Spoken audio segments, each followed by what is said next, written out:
Fermerët grek kanë përshkallëzuar protestën mbarkombëtare, të cilën kryeministri Kyriakos Mitsotakis e kritikoi në një mesazh në rrjetet sociale një ditë, pasi fermerët refuzuan ftesën e tij për takim. Në mesazhin e tij, kryeministri grek dënoi bllokadat në rrugë që sipas tij shënjestronin shtresa të tjera të shoqërisë, duke theksuar se veprime të tilla minonin kërkesat e fermerëve dhe dëmtonin ekonomitë lokale. Dialogu nuk mund të zhvillohet përmes ultimatumave, shkruajti Mitsotakis në mesazh, duke nënvizuar se qeveria e tij mbetej e hapur për diskutime me fermerët dhe blegtorët. Kryeministri grek gjithashtu vuri në dukje faktin se qeveria po shqyrtonte masa shtesë në mbështetje të fermerëve, duke përdorur fonde të pa alokuara të subvencioneve të BE-s, ndërsa këmbguli që duhej të reformohej Agjencia Shtetërore e Pagesave për bujqësinë, në mënyrë që të sigurohej transparencë dhe drejtësi. Megjithatë, fermerët mbajtën një qëndrim të palëkundur, duke i dërguar qeverisë një listë kërkesash në vend të zhvillimit të një takimi. Këto kërkesa përfshin kompensim për të ardhurat e humbura,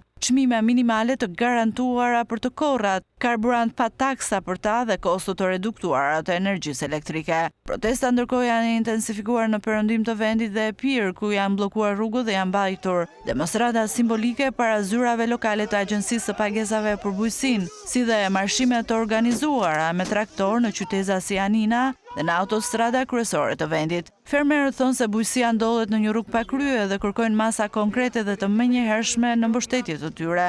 Protestat e fermerëve u nxitën nga vonesat në dhënien e subvencioneve të Bashkimit Evropian për bujqësinë, për shkak të një hetimi në lidhje me një skemë masive mashtrimi me këto subvencione.